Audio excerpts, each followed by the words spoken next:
这是一张寻人启事，乍看之下也许没有太多异常，但是这张寻人启事背后隐藏着一个可怕的真相。请再看一次吧，你能发觉它背后的恐怖吗？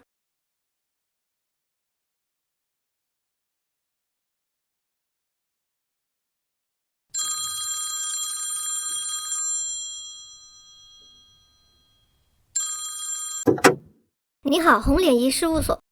你好，红脸姨，听说你这边可以帮忙解答一些法律问题和怪事。我这边是可以提供按小时计费的法律咨询。怪事，你是从哪里听说我的？啊，我听朋友说您这边解决的还蛮好的，而且价格还公道。唉，你有什么事情讲吧。就是想问一下，如果有一张寻人启事，找到人的话，谢礼有80万，这合法吗？只要合法找到失踪者并符合合约约定，谢礼都是可以领的。只要注意避免涉及勒索或诱拐，如果寻人的过程涉及了威胁或者胁迫，是可能会处罚的。还有什么事吗？还有就是，我感觉这张寻人启事很怪，但又说不清怪在哪。一般寻人启事的谢礼是1000至5000元之间，80万的价格却是奇高，还很怪。你有空可以把寻人启事传真给我看看吗？啊，我昨晚路过的时候刚好拍了张照，现在就传给你。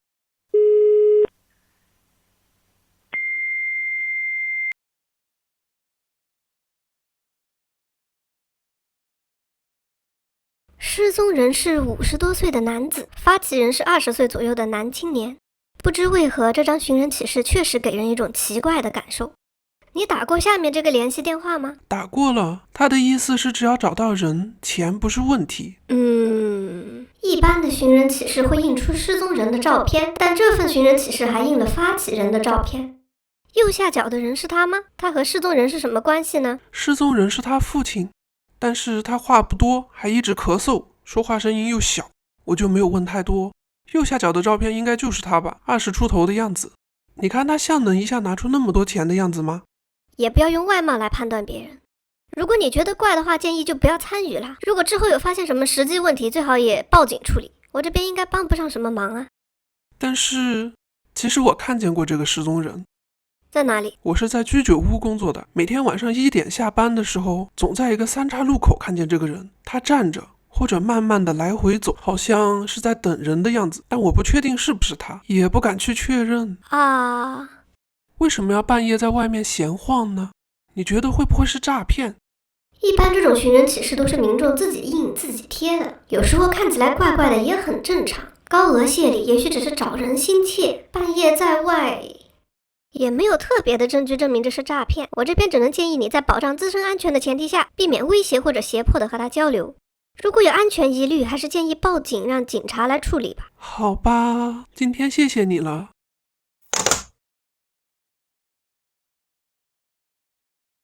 不知道 S 先生后来怎么样了？他不会遇到危险吧？我再次查看寻人启事，试图找出这奇怪感觉的原因。整个画面总给人一种不平衡的压迫感，看起来整张纸写得很满，但给出的信息好少，除了走失地点和名字，再没有其他关于失踪人的信息了。80万谢礼，我的心里生出了一丝奇妙的违和感。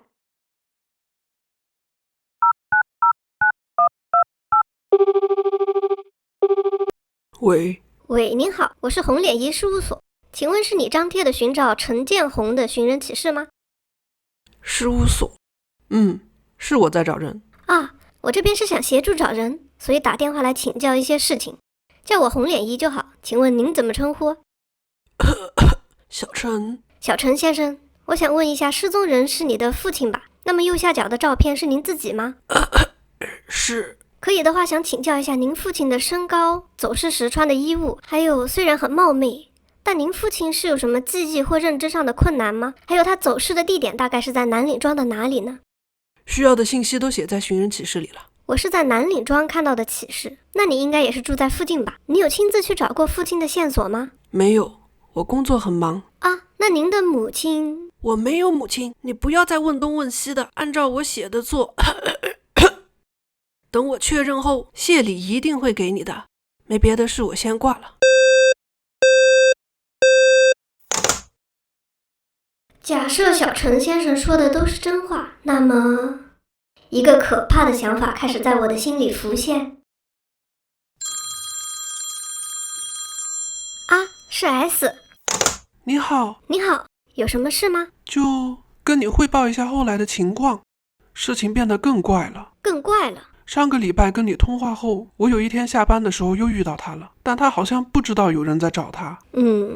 他也不愿意跟我说太多，看起来就很不相信我的样子，所以我第二天干脆撕下了那张寻人启事，想给他看看。上面确实写了。对，可能有的人不太记得事情，像是老年痴呆，而且您上次不是说不可以胁迫他吗？我就想给他看看寻人启事，也许他就愿意和我沟通了。毕竟80万对我来说。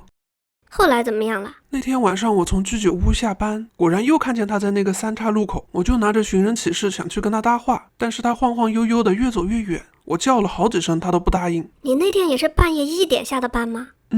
我也觉得怕怕的，但我想确认他是不是寻人启事要找的这个人，还是只是长得很像，所以我就用寻人启事上的名字叫了他。陈建宏。是的，但他没有反应，我又连叫了2声，他才终于回头了。我赶紧追上去问这是不是他，他一看到寻人启事，好像整个人就放松了。那他是要找的人吗？是，他说这就是他，找他的人是他的儿子，还邀请我去他家坐坐。你去了？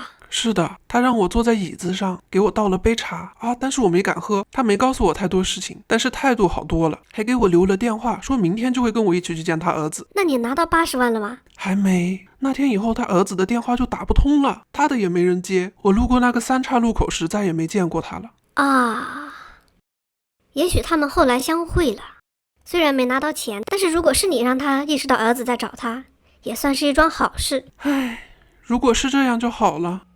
我去过失踪人家以后，那个寻人启事不但没有被撕掉，还越贴越多了。我还听到周围的邻居也在讨论这件事情，还有别的人也跟失踪人沟通过，但跟我一样，第二天电话就打不通了。还有别人找到过失踪人？对，他说当时的情形和我差不多，在半夜的路上看到了失踪人，所以他就按寻人启事说的，把启事带给失踪人看了，还被请进家里喝茶。他也第二天就联系不上2人了？对，但有一点不一样，他找到失踪人的地方和我不一样，虽然也是南岭庄的东边，但不是同一条路，进去喝茶的地方也不是同一个屋子。你记得进屋喝茶时的情形吗？记得，那天去他家的时候，我有一点被吓到了。他家的家具很少，而且很老旧，甚至没有灯泡。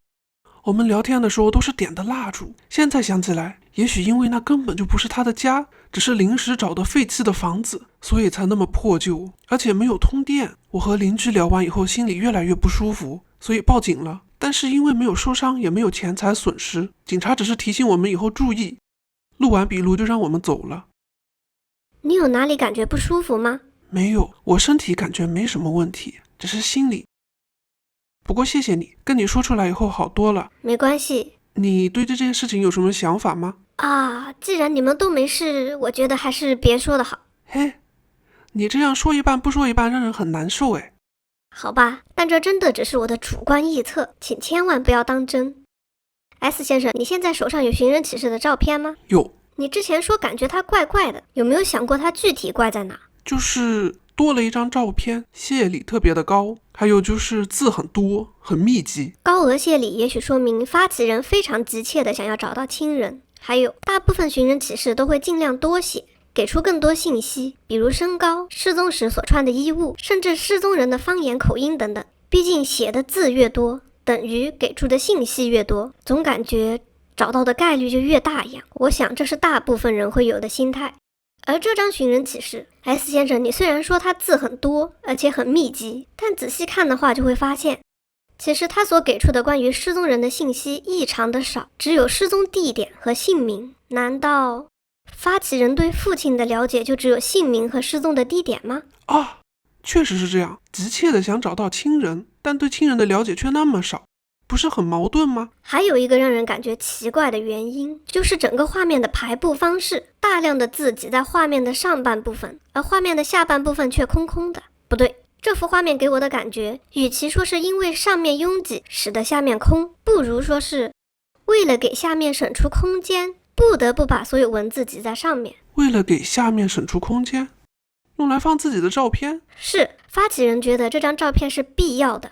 但是为什么？你有没有发现，有些文字的大小和周围不一样？比如走失于南岭庄，请务必将此寻人启事交给他，姓名陈建红，将致赠80万元以表感谢。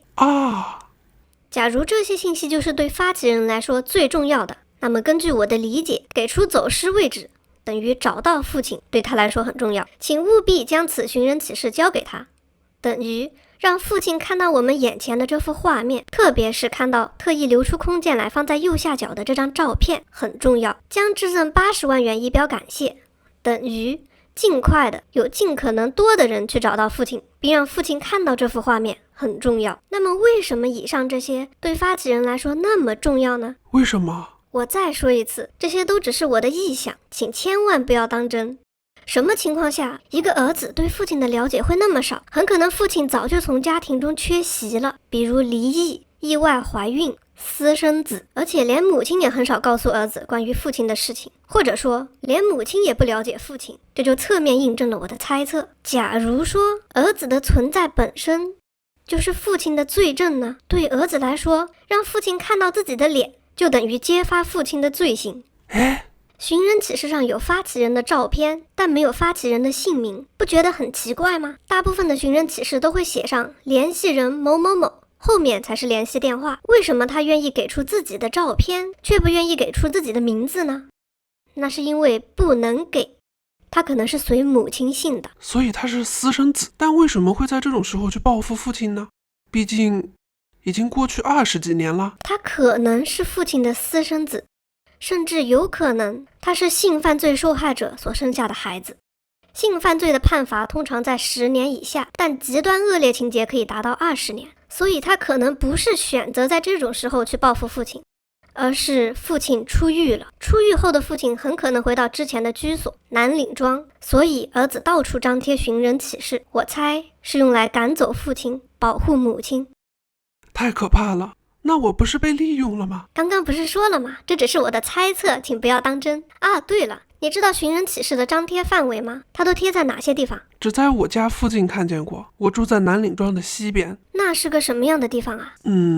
这里有很多老房子和密密麻麻的公寓，环境有一点杂乱，不过生活机能还算方便。很多年轻人会晚上在这里住，白天就去隔壁福川市打工。哦，那 S 先生工作的居酒屋就是在福川市吗？是的。那通勤的距离好远呢，很辛苦吧？还好啦，骑机车40-50分钟就到了，也没办法。所以 S 先生白天去福川市工作，晚上回到南岭庄西边，经常在晚上的南岭庄东边看到失踪人。在白天的上班路上没有见过他吗？没有。谢谢你的情报，如果有什么发现再联系你，请注意安全。好的，谢谢你，再见。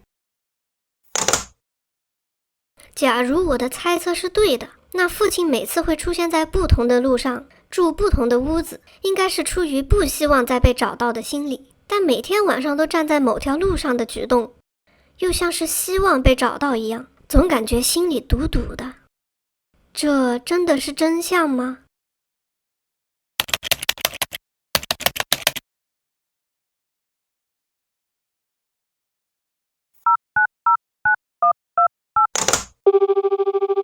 你好，张里长，我是红脸姨事务所，想请问一下，您认识一个叫做陈建红的人吗？应该就住在南岭庄附近。啊，那可不可以请你帮我问问啊？如果有知情的人，就用这个电话跟我联络。啊，您认识陈建红？他是个什么样的人呢？我最后一次见他的时候，他20来岁，跟他爸爸住在一块。他是个开朗的小伙子，工作是在兴隆通运开货车。有一次跑长途回来，还给我们家送了一盒鸡蛋，说是什么当地的特产。唉，可惜了。可惜了。他有一次在跑长途的时候，他翻车死了。您那边有传真机吗？有啊。我传一张照片给您，可以麻烦您确认一下，您认识的陈建红是照片里这个人吗？好的，好的。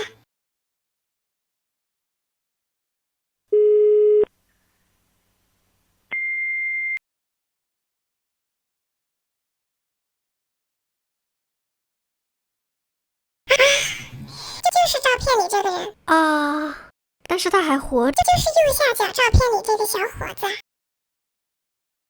右上角这张大照片里是他爸爸，真有父子相。您说的最后一次见到陈建宏是多久以前？2年前，他就是2年前出的车祸。寻人启事的发起人2年前已经死了，之前的推测全都错了。我查阅了很多关于丧子后可能产生的心理问题的资料，但心里还是充满了不安。儿子已经死了，那是谁张贴的寻人启事？为什么父亲的照片下写的是儿子的名字？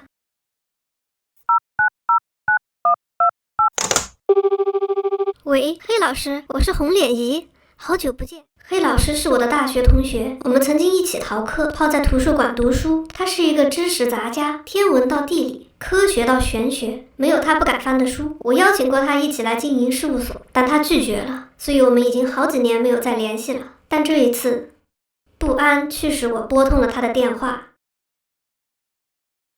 我明白了。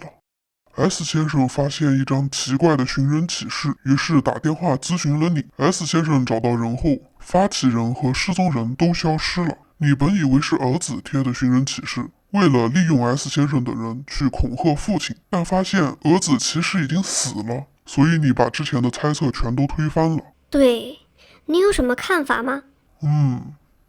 之前的猜测也许没有必要全部推翻，只要换个角度。换个角度。对，由于我们本以为是发起人的儿子已经死了，我们暂时称张贴寻人启事的人为主导人吧。红脸姨女士，你之前推测过高额谢礼等于急切，这是没错的，但给出的信息很少，等于主导人知道的信息很少。可以换一个角度，给出的信息很少，也可以等于主导人认为 S 先生只需要知道这些信息就够了。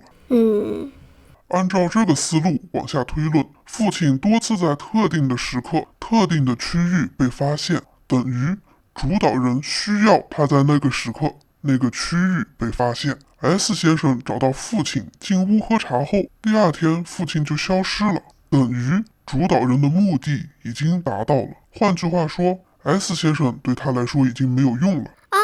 但是 S 先生既没有损失金钱，也没有受伤啊。他只是给那个父亲看了一眼寻人启事。请务必将此寻人启事交给他。这句话既可以等于需要父亲看到，也可以等于需要 S 先生拿着。不要这样。对了，我还注意到寻人启事里有一个词重复了2次。陈建宏。确认。真的耶。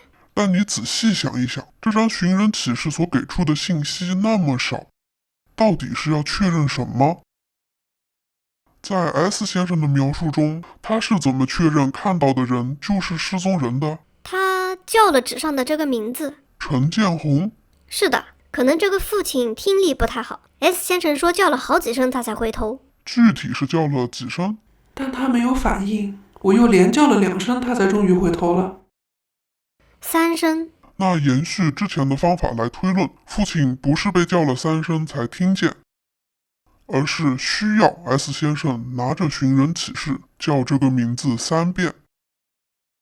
即使 S 先生照做了，又能怎么样呢？不知道，但换个角度来推论看看，不是很有意思吗？比方说，父亲需要请 S 先生进屋，需要 S 先生坐下，点上蜡烛也不是因为屋子没通电，而是因为需要点蜡烛。别说了。而就像我刚才所说的，在这一切结束后，父亲对 S 先生的利用就已经完成了。